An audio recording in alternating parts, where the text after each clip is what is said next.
I reviewed the video from 2 weeks ago, and we ended with kind of challenging you to try to spend a day doing things that will actually produce value.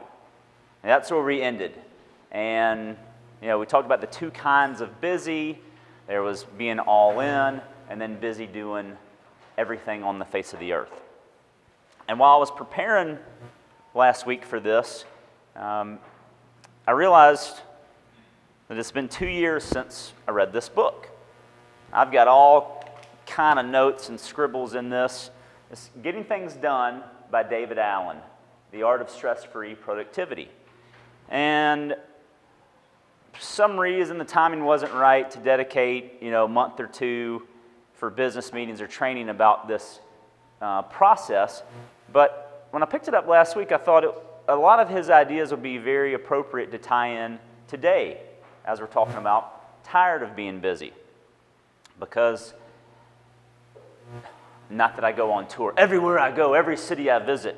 No, I talk to people all the time. Everyone is tired of being busy. Talking to kids, you're talking to parents, grandparents, coworkers. This has been a really busy year.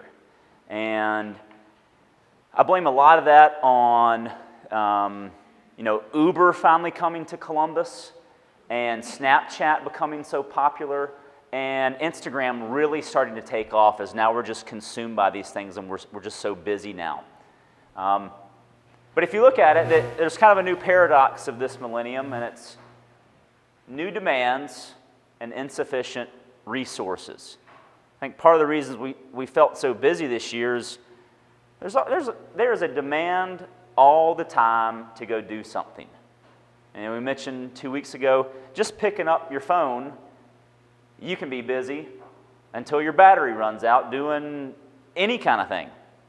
And people now have more of an enhanced quality of life, but at the same time, they're adding more stress by taking on more responsibility with resources that they don't have.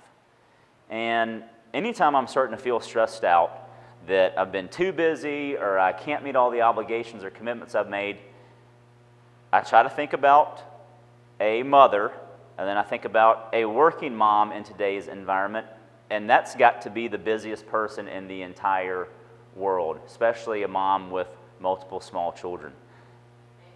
And can I get an amen? Mothers in the house.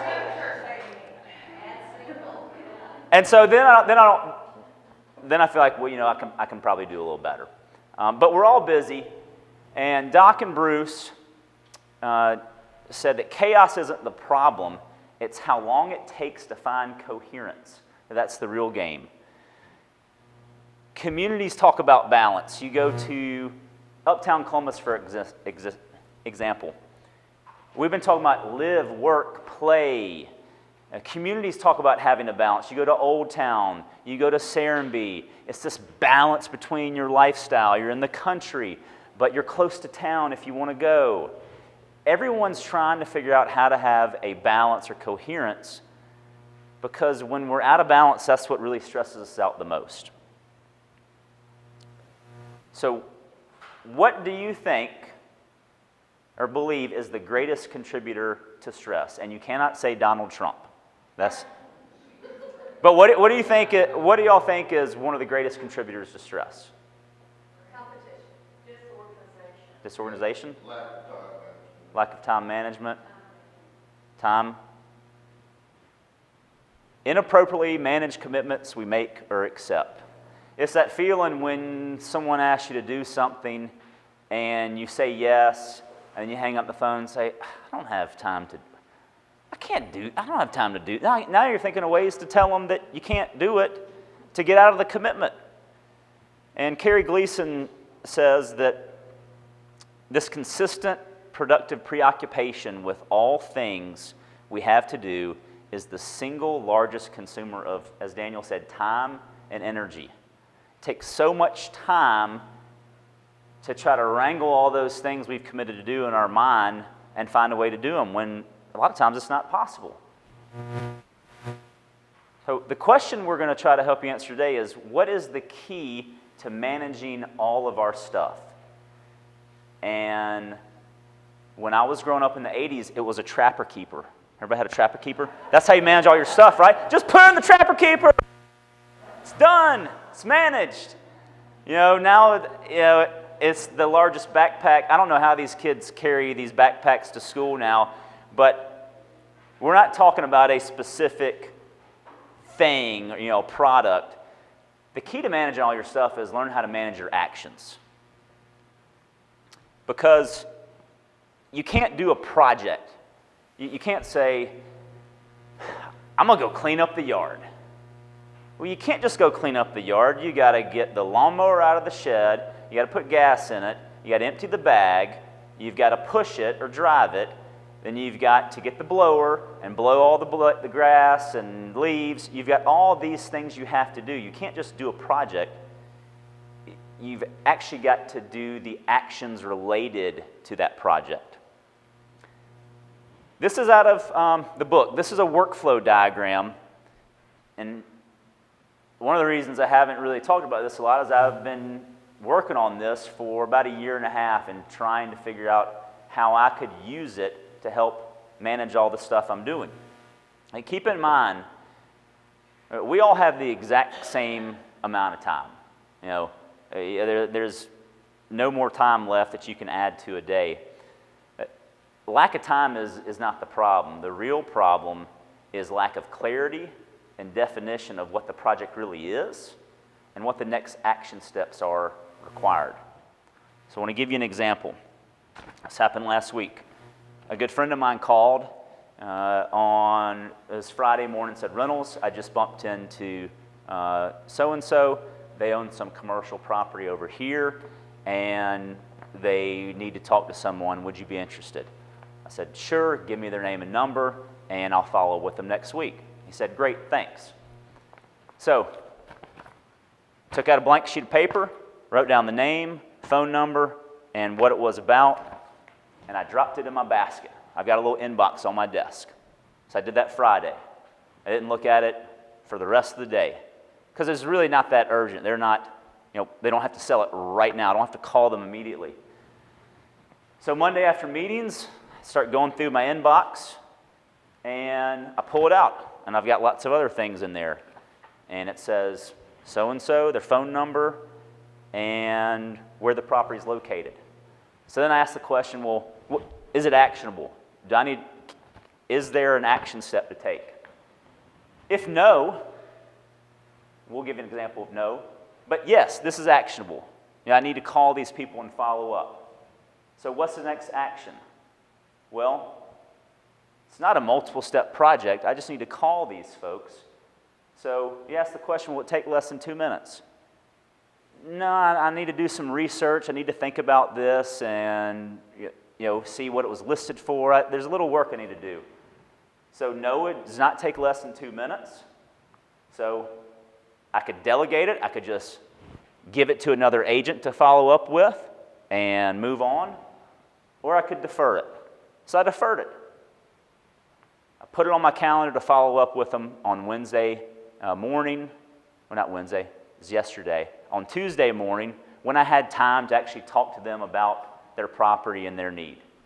So someone gave me a lead, gave me some information, gave me some stuff. Instead of carrying that around all weekend, God, I really need to call these people. Well, I'll call them when I get in the car. What am I going to say? I don't know about their property.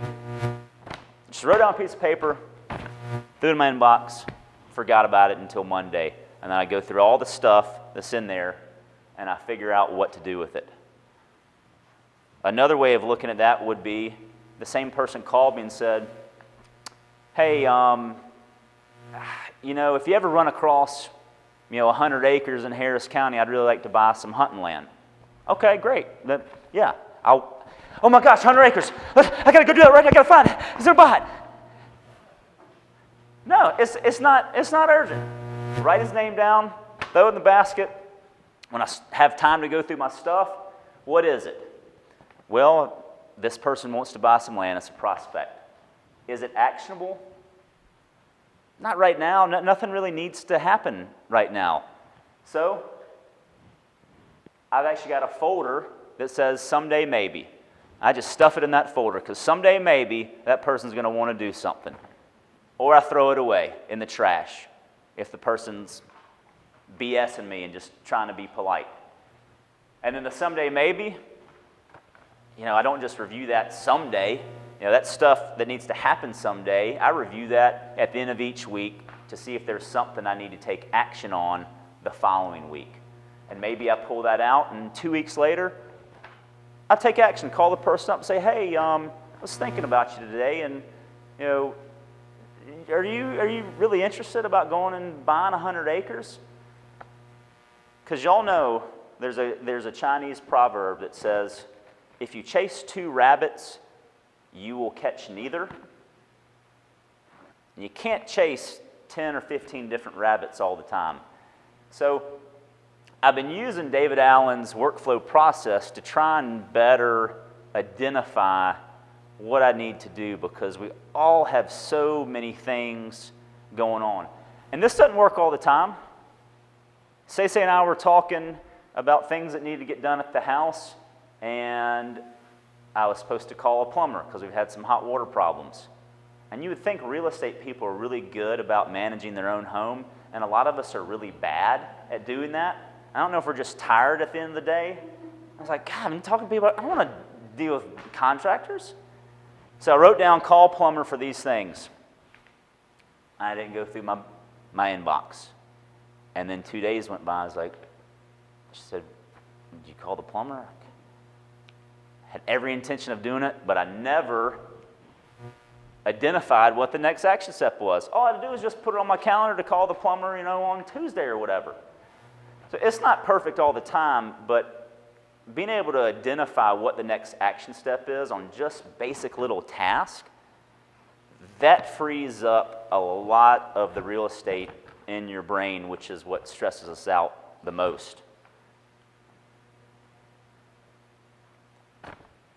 So if you learn how to process or identify what some of the next action steps are on things that are stressing you out, you can achieve clarity, accountability, productivity, and empowerment. Having a clear mind and clear idea of what you need to be doing, that is so incredibly valuable. And being accountable, the worst feeling I get is when someone asks me to call someone to follow up on an idea or a project or need, and I know I should do it, and for whatever reason, I've probably got a whole list of them, I don't do it. And they're the ones that actually call me to ask about that. And I'm lucky that they did, and that they didn't call someone else during that gap in time. And it makes me feel really bad when I know I should do something, and I just didn't get around to doing it. That's accountability, and I know we talk about that a lot here with real estate. But having a workflow process to manage your task and manage those projects is going to help you begin to achieve some of these. But you got to start by doing what's necessary, then what's possible, and suddenly you're doing the impossible. And know that, when you start to make things happen, you begin to believe you can make things happen, and then guess what? You make things happen. People want us to be, magicians or miracle workers. Can you sell my house? And y'all just talk about, if you do this, you get the property ready. You can't just say, what do? I sell houses. How do you sell houses? I just kind of pray, and then I think about a magic number, and I put the saint in upside down the front. That works sometimes. I'm not discounting prayer by any means, but knowing what to pray about would be an action step, right? Don't say, Lord, please help me. Help me do what? Have an action plan for what you want to do. Because then when those things start happening, it's not because you were lucky or it's just your turn to win. It's because you've had an action plan on how to do those things. And that's what makes the biggest difference. That's why people hire us as real estate professionals, is to get things done. And if you want to get things done and be more productive and not be so tired of busy, well, you got to have an easy way to identify what the real next action steps are. Because a lot of this stuff is not urgent. It's important. So if it's important and urgent, then I've got to find a way to remind myself to take care of it at some point in the future if it's not right now. Because if we run around doing everything that comes at us first, then it's going to be really hard to remember the first thing we actually talked about. It's going to be hard to spend a day doing things that will produce value. And that's why people hire us. They want us to bring value to the relationship. They want us to help them buy real estate or sell real estate. And that's of a specific value to them. And it's a specific value to us. And you have to have time to make that a special experience for them. Because in some cases it may just be our 3rd, our 15th, our 20th, our 30th, or 50th transaction. But that might be the only one they have for several years. And you've got to have time to make them feel special and give them your attention to bring as much value as you can. And if you start to identify ways to take action on the things you want to do, you'll have more time to bring value and have more time to do the things you want to do and reduce the amount of stress that's involved. Because everybody is always busy doing something. Everybody has things we've got to get done, but having a better workflow or plan for attacking them with actions is a great way to get them done in the amount of time you need to and move on to the next project so you can keep adding value and so you not get stressed out. I hope you didn't think when we said this 2 weeks ago, the idea to accomplish this is not to throw your phone in the river and ignore society for like a whole day or two and just unplug. That is one day to do it. That's not sustainable. The goal is to get there through organizing what you're doing and identifying what you need to do. So we know you can make it happen. We're here to help you make it happen. And if we can help you reduce the amount of stress or not be as busy doing things you don't want to do, then come talk to us. We'll help you figure out a way to put your plan in action. I thank y'all for not being too busy to be here today with us.